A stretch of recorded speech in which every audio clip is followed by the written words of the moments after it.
आज की कथा बड़ी ही दिलचस्प और सीख देने वाली है, तो बने रहिएगा अंत तक। बहुत समय पहले काशी को शिक्षा की नगरी के नाम से जाना जाता था। उस समय यह परंपरा होती थी कि प्रत्येक बालक जो ब्राह्मण के घर में जन्म लेता था, उसे काशी जाकर वेदादि शास्त्रों का अध्ययन करना होता था। तभी वह कर्मकांड आदि पुरोहिताई के कार्य करने के योग्य होता था।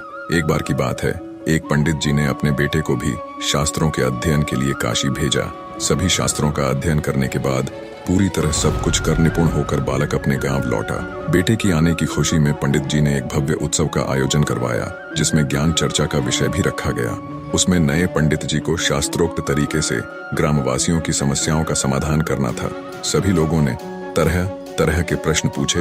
लगभग सभी प्रश्नों के जवाब नए नए शास्त्र झाता बने पंडित जी ने अच्छे से पूरी व्याख्या के साथ दिए। सभी गांव वाले उससे बहुत प्रभावित हुए और उसकी प्रशंसा करने लगे। इतने में एक बूढ़ा किसान सामने आया और उसने पूछा, महोदय, क्या मैं भी कुछ पूछूं? तो पंडित जी ने पूरे विश्वास के साथ कहा, हाँ हाँ, क्यों नहीं, ये सभा ये प्रोग्राम इसलिए तो है। किसान बोला, ठीक है, तो बताइए, पाप का गुरु कौन है? पंडित जी ने अपने विवेक पर जोर दिया, परंतु इसका उत्तर नहीं मिला। सोचा, बहुत से गुरुओं के बारे में सुना है, पर यह पाप का गुरु किस खेत की मूली है, इसके बारे में तो कभी नहीं सुना। लगता है मेरा ज्ञान अभी संपूर्ण नहीं हुआ है। और वह वहीं से वापस काशी को रवाना हो गए। काशी जाकर उन्होंने अपने सभी गुरुओं से पूछा, लेकिन इस प्रश्न का जवाब उन्हें कहीं से नहीं मिला।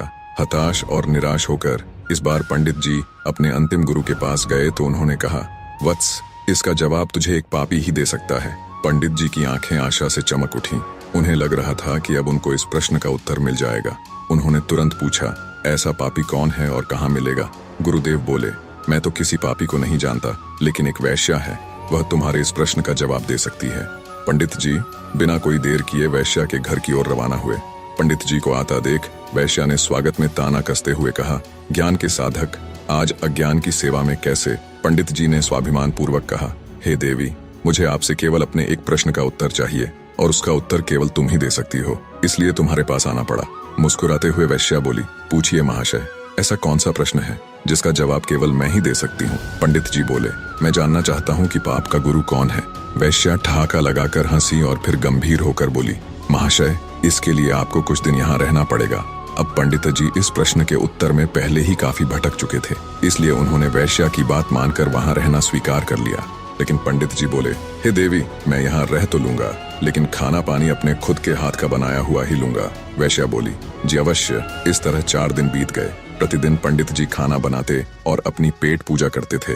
आखिर परेशान होकर पंडित जी ने वैश्या से पूछ ही लिया, हे देवी, मुझे मेरे प्रश्न का जवाब कब मिलेगा? वैश्या बोली, थोड़ा धैर्य धारण कीजिए महोदय, बस 1 दिन की और बात है। उसी दिन पंडित जी का खाने पीने का सामान भी खत्म हो गया। वैश्या का ठिकाना गांव से काफी दूर था। भयंकर गर्मी और चिलचिलाती धूप देखकर पंडित जी ने सोचा, अभी तो बहुत गर्मी है, सूर्य ढल जाएगा, तब शाम को बाजार जाकर सामान लाऊंगा। और भूखे पेट ही काम में लग गए। सुबह से भूखे पंडित जी अपनी पोथियों के पन्ने पलट रहे थे। तभी अचानक वैश्या का आगमन हुआ। वैश्या बोली, पंडित जी, आप अकेले खाना बनाते हैं, कितने परेशान हो जाते हैं। एक काम कीजिए, कल से नहा धोकर आपके लिए खाना मैं ही बना दिया करूंगी। इससे मुझे भी आपकी सेवा का कुछ पुण्य मिल जाएगा और भोजन के साथ दक्षिणा में मैं आपको एक सोने की मुहर दूंगी।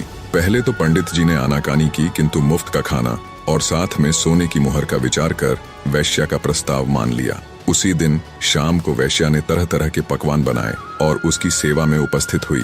भोजन का थाल पंडित जी के सामने परोसा गया, लेकिन जैसे ही पंडित जी ने खाने के लिए अपना हाथ आगे बढ़ाया, वैश्या ने थाल पीछे खींच लिया। वैश्या के इस व्यवहार से पंडित जी क्रोधित हो गए और तिलमिलाकर बोले, ये क्या मजाक है? वैश्या ने विनम्रता पूर्वक कहा, श्रीमान, यही आपके प्रश्न का उत्तर है। पंडित जी, मैं कुछ समझा नहीं। वैश्या ने समझाते हुए कहा, महाशय, क्या केवल स्नान कर लेने मात्र से कोई पवित्र हो जाता है? क्या मेरी अपवित्रता केवल इतनी ही है जो केवल स्नान करके मिटाई जा सकती है?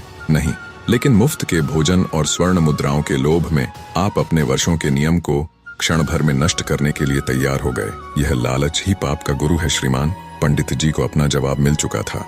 निष्कर्ष, ये लोभ ही है जो हमारी पवित्रता को नष्ट करता है। अब वो किसी भी रूप में हो सकता है, धन दौलत, चाहना आदि आदि। कहा गया है, ये लोभ कोई छोटी चीज नहीं बल्कि काल का पुत्र है, इसलिए इससे जो बच गया वो पार उतर गया।